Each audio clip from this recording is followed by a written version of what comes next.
What is or is not a reasonable home inspection request?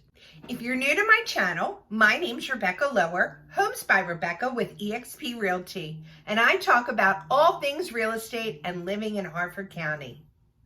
By the end of this video, you will know several factors to take into account when determining if a home inspection repair is reasonable or unreasonable when you're requesting repairs from the seller. The goal here is to put you in the best position possible to negotiate these home inspection repairs and for the sellers to agree to what you've requested. What year was the home built? That may be a factor that you take into consideration when you're determining reasonable versus unreasonable. If a home was built in 1958, code for that particular home is going to be very different than a home that was built in 2020. So there certainly may be items that are going to come up on your home inspection report that are going to be reflective of the time the home was built. Let's talk about cosmetic repairs versus the mechanical and structural repairs.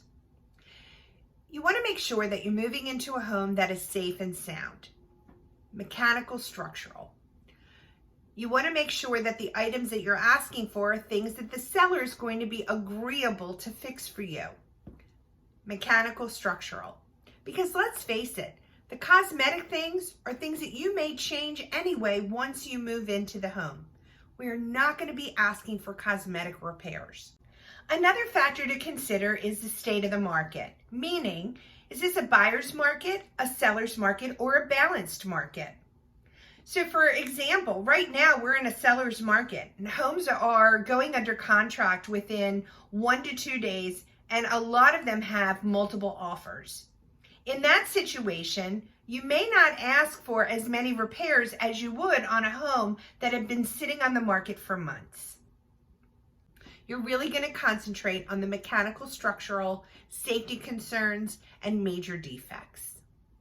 Another factor to consider is the item that you're requesting, is it in working order, or is it just coming to the end of its lifespan? If it is still in good working order and you're just asking the seller to replace it because it's coming to the end of its lifeline, that is probably not a reasonable request. If, on the other hand, that particular item is not working up to par, then it may be something that you ask the seller to repair or have serviced, but not necessarily replace. So a quick question for you. If you were looking at your home inspection report, what items on that report would you be willing to fix if you were the seller? Comment below, what do you think is a reasonable or unreasonable request? I'm sure your number one concern is that the home you're moving into is safe and sound. So with that said, safety concerns are absolutely going to be a reasonable request. As a bonus, I'm providing you with a home inspection checklist.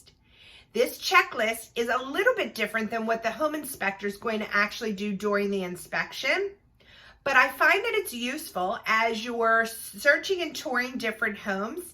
These are the mechanical structural items that you might want to be a little mindful of, because these are some of the things that may come up on your home inspection report down the line when you're under contract.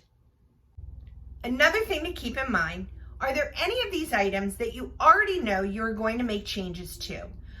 Is there something in the bathroom that needs to be repaired, the vanity, or a leaky faucet? You may already be planning on putting a new vanity in, so that may not be an item that you're going to ask the seller to repair. So the last factor is going to be your deal breakers. What's most important to you out of the list that you've compiled? What item, if the seller did not agree to fix, you would be willing to terminate your contract for? That's the item you want to make sure you articulate to your real estate agent. So when they're negotiating your home inspection repairs, that will be number one that they're going to fight for. If you'd like more information on home inspection tips, make sure you check out my video, Home Inspection Tips. Just to recap, you have the list of items that you would like to ask to be repaired. You're armed with information so you can determine what's reasonable and unreasonable. So the last step is to just discuss them with your real estate agent, so you can map out a great plan, and then your agent will be armed to negotiate as best as they can to assure that majority, if not all, of your home repair requests are honored by the seller. Thank you for joining me today. I hope you found this information of value, and I'll see you next time. Love where you live and live where you love.